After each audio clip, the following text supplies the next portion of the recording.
بسم الله والصلاة والسلام على رسول الله سيدنا محمد صلى الله عليه وسلم. إن شاء الله هنبدأ في الدرس السادس من سلسلة دروس مونتاج القرآن الكريم.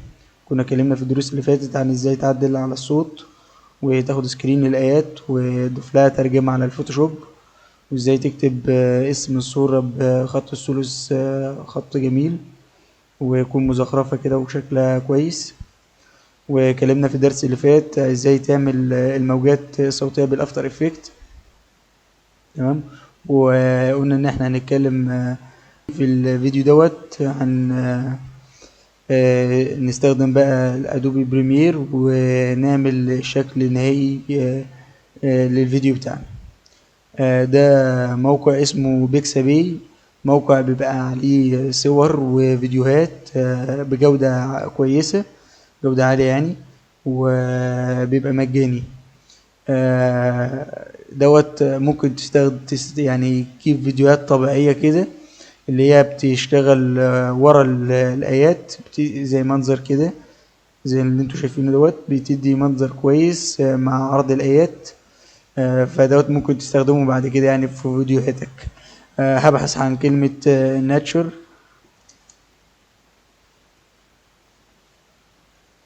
تمام. وخلي الايمجز دي خليها فيديوز، هيبدأ يجيب لي فيديوهات، يعرض لي فيديوهات. فانت بقى تشوف المناسب اللي هيبقى مناسب ليك في الفيديو اللي انت هتعمله وتختاره. انا هختار دوت مناسب بالنسبة لي، دقيقة او 20 ثانية، وانا الملف الصوتي بتاعي يعتبر دقيقة او 5 ثواني، فمناسب معايا جدا. تمام. انا هختاره. بعد كده اخش على فري داونلود، بيعرض عندي جودة الفيديو بصيغة معينة، فأنا بختار اللي هو اللي قبل الأخير غالبا عشان بيبقى مجاني وبتبقى برضو الجودة كويسة، والأخير دوت يعني غالبا بيبقى بفلوس. المفروض ده هتك داونلود هيقوم محمل معاك الملف، بس أنا محمله قبل كده فمش محتاج إن أنا أحمله تاني. بعد كده هنطلع من النت خالص. بعد كده هفتح ادوبي بريمير. بعد ما فتح مع البرنامج هعمل نيو بروجكت، هسميه الرحمن. هقوم محدد مكانه في الديسكتوب في ملف الرحمن اللي احنا عملناه قبل كده، واقوم اعمل سيلكت فولدر واسيب الاعدادات زي ما هي كده واقوم اعمل اوكي. هيفتح معايا البرنامج دلوقتي. عايز بقى احط اضيف يعني الملفات في البرنامج. هم متك تكتين على import media to start دي. بعد كده اقوم داخل على الملف عندي اللي احنا عملناه، اقوم حاطط دوت فيديو الطبيعة اللي احنا لسه منزلينه، وده فيديو الموجات، وده ملف البي اس دي بتاع الفوتوشوب اللي احنا اشتغلنا عليه. بعد كده اقوم عامل اوبن. هي جاب لي منيو بيقول لي import as merge all layers. انا هخليها سيكونس كلها بعد ما اعمل سيلكت اول عشان احدد السيكونس كلها، بس اللاير الاحمر اللي احنا قلنا مش هنحتاجها ديت هستثنيهم منها عشان مش هنحتاجها. بعد ما اعمل اوكي. تمام. الملفات نزلت كده دلوقتي. تمام. احط اضيف الملف الصوتي في التايم لاين هنا. معلش يوضفوا كلهم. اعمل كنترول زد واحدد فيديو طبيعة لوحده واقوم ضيفه. بعد كده هخش على سيكونس سيتنج عشان اظبط الاعدادات بتاعتي عشان يبقى 1920 في 1080 اللي هتبقى جودة الفيديو 1080. اختار هنا ال ARR اي سينما دي. بعد كده اخلي التايم باز اخليها 29. بعد كده هنا اخلي الفريم سايز 1920 في 1080، والاعدادات كلها زي ما هي كده. ومع متك اوكي. اوكي كمان. طبعا عندنا الفيديو صغر منه جودته 720، فتك كليك يمين على ملف الفيديو. بعد كده اقوم عامل سكيل تو فريم سايز، هياخد الشاشة كلها. تمام. بعد كده هضيف ملف الموجات الصوتية فوق كده. تمام. اول حاجة بس هفصل الصوت. يعني هعمل كليكاية على الملف بتاع الطبيعة دوت، بتكليك كليك يمين. بعد كده انلينك، فصل لي ملف الصوت عن الفيديو، واقوم عامل ديليت لملف الصوت، واقوم مطلع دي سنة كده. تمام. طبعا شكل الموجات زي ما انتم شايفين كده، اقوم عاملها برضو سكيل تو فريم سايز. تمام. لو ما لقيتش شكل الملف الصوتي لما تيجي تضيفه، لو لقيته جاب لك دي كلها اسمر ومغطى على فيديو الطبيعة، فبتحدده كده. وبعد كده بتخش عند البليند مود، بتعمل سكرين، بيقوم خفيلك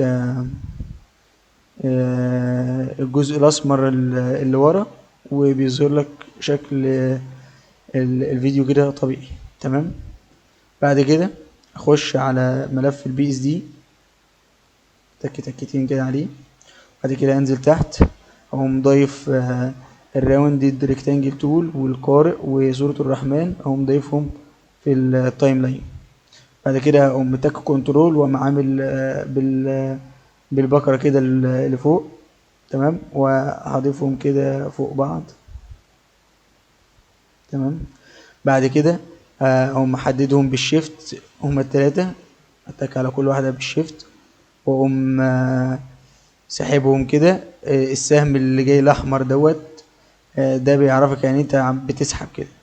آه، طبعا في علامة بيضة كده، علامة سهم ابيض كده ظهرت تحت اهيت، بتعرفك كده ان انت ايه، مساوي مع فيديو الموجات كده.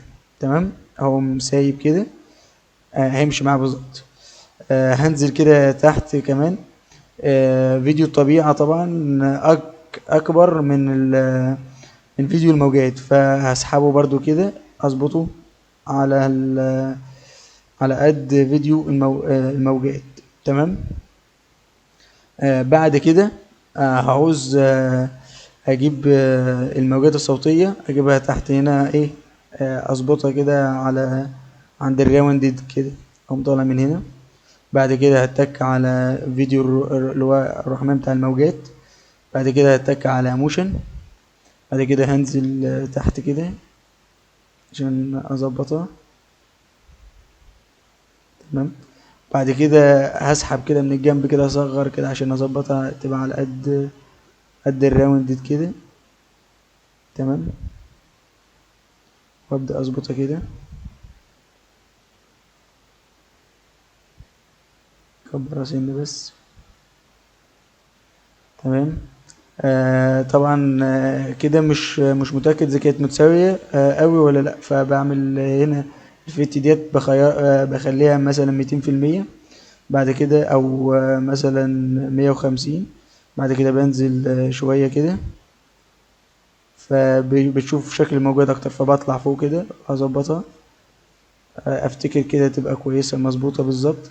اشوفها من الجناب كده،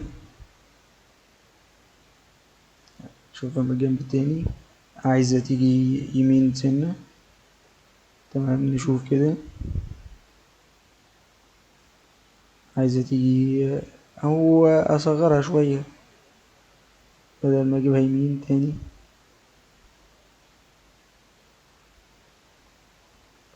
اصغرها بس اخليها فت. بعد كده اصغرها سنه. تمام. ارجع ل 150 تاني. بعد كده اشوف ظبطت معايا ولا لأ. هنا مظبوطة، عايزة بس تيجي يمين شوية. تمام كده نشوفها. افتكر كده اتظبطت كده. او بص سنة كمان. تمام كده. بعد كده ارجعها للفت تاني. تمام كده. ابدأ بقى اشغل كده. الرحمن. تمام قوي كده. الاول بقى اعمل كنترول اس كل شوية عشان ما انساش، عشان لو لا قدر الله الكهرباء قطعت او حصل اي حاجة يبقى الشغل اللي احنا عملناه اتحفظ. تمام. بعد كده اعمل كنترول والبكرة لفوق كده، اخش على ملف البي اس دي تاني، واقوم ضايف اول ايه، هطلع فوق كده واضيف اول ايه. بعد كده هصغر التايم لاين كده عشان اكبره يعني، عشان خاطر يظهر لي شكل الصور اكتر. تمام. بعد كده هرجع خالص، وابدأ اشغل الفيديو واشوف هو هيبدأ من اول فين، واقوم حاطط اول ايه عند بداية ما هقرأ. فهنشغل كده، نرجع سنة كده. تمام. هبدأ من هنا. زي ما انتم شايفين الرحمن في خلفية سمراء ظاهرة، فحلها زي ما قلنا في حل الموجات، لما قلنا لو ظهرت معاك برضو اسمر بالشكل دوت هتتك على، هتحدد الصورة بتاعت الرحمن، تك عليها. بعد كده هتجيلك افكت كنترول، لو ما ظهرتلكش تك على الويندو اختصارها شيفت 5، او او تيجي من على الويندو وتعمل علامة صح على افكت كنترول. بعد كده تنزل شوية عند الاوباسيتي، تلاقي كلمة بليند مود، بدل ما هي نورمال هتخليها سكرين. طبعا زي ما انتم شايفين اختفت. بعد كده نبدأ نشغل كده عشان نشوف اخر كلمة الرحمن هتقف، هيقف لحد فين، وبعد كده نبدأ نحط الآية التانية. يلا نسمع كده. الرحمن. هنا نهاية الآية الأولانية. هرجع كده سنة. تمام. بعديها هفتح تاني. بعد كده أضيف الصورة الآية التانية، وأقوم عامل كنترول وطالع بالبكرة كده لفوق. بحط واحدة فوق واحدة تحت، ليه؟ عشان خاطر هعمل للرحمن ديت، هقوم عامل كنترول دي بحيث لما تيجي تبدأ أشغل الفيديو يظهر بشكل ناعم، ما يظهرش مرة واحدة. تمام. يعني مثلا هوريكم شكل ديت وهي بتظهر وشكل ديت وهي بتظهر قبل ما اعمل فيها الكنترول دي. بس آه هعمل الخلفية السمراء ديت زي ما عملناه في الآية اللي فاتت عند البليند مود، عند بدل ما هي نورمال اخليها سكرين. بس مش هعمل اللي هي الكنترول دي، مش هعمل تأثير اللي هو التأثير الديفولت، وهوريكم الفرق ما بين ده وما بين ده. هرجع كده بعد كده اشغل الرحمن. زي ما انتم شايفين ظهر كده بنعومة. شوفوا بقى التاني هيظهر ازاي. علم القرآن. طبعا انتوا خدتوا بالكم دي ظهرت ازاي ودي ظهرت ازاي. فهرجع بقى ديت اعمل لها كنترول دي، وبعد كده ابدا انا جيت وقفت عند اخر النفس، وبعد كده قمت مكبر الايه كده سنه عند ما وقف التايم لاين، وبعد كده هبدا اضيف الايه الثالثه. طبعا بقى انت عشان منظم الشغل فايه ما بتدخش عقبال ما بتجيب الايه. تمام. هعمل نفس الكلام. البلند مود هخليها سكرين، احددها كده واخليها سكرين زي ما انتم شايفين كده. بعد كده هبدأ هرجع شوية.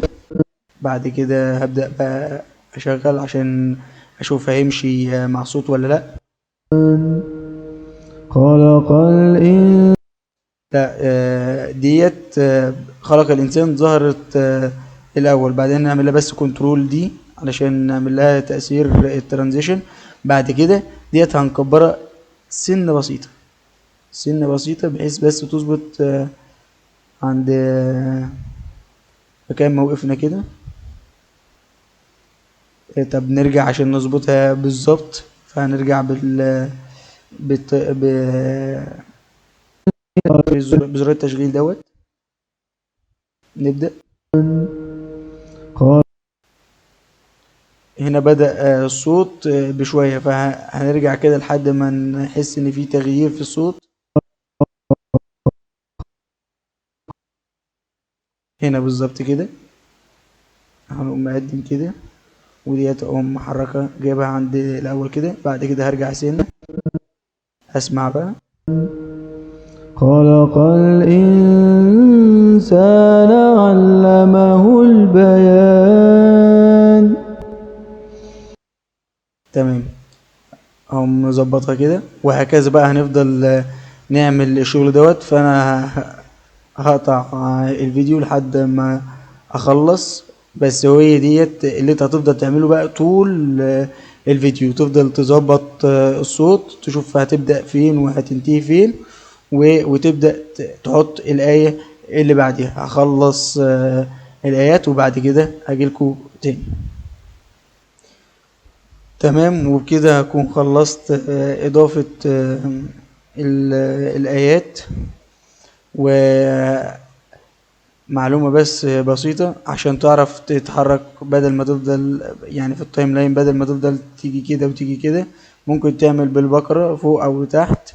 يعني بتسحبها لتحت كده هتبدأ تخش لقدام، بعد كده لو طلعتها لفوق تبدأ ترجع لورا. عايز تجيب الحاجات اللي تحت عشان تظهرها، تعمل كنترول وبعدها تسحب بالبكرة لتحت، هيظهر لك الملفات الباقية. وممكن نعمل إضافة كمان، ممكن نخلي الرحمن ونتك شيفت على الراوندد اللي هي ديت، ونطلع فوق كمان نتك على القارئ وكلمة سورة الرحمن، ونعمل لها كنترول دي بحيث ما يظهروش في أول الفيديو، وأول ما نيجي نشغله يظهروا بطريقة ناعمة. نبدأ نشغل كده. الرحمن. تمام زي ما انتوا شفتوا كده.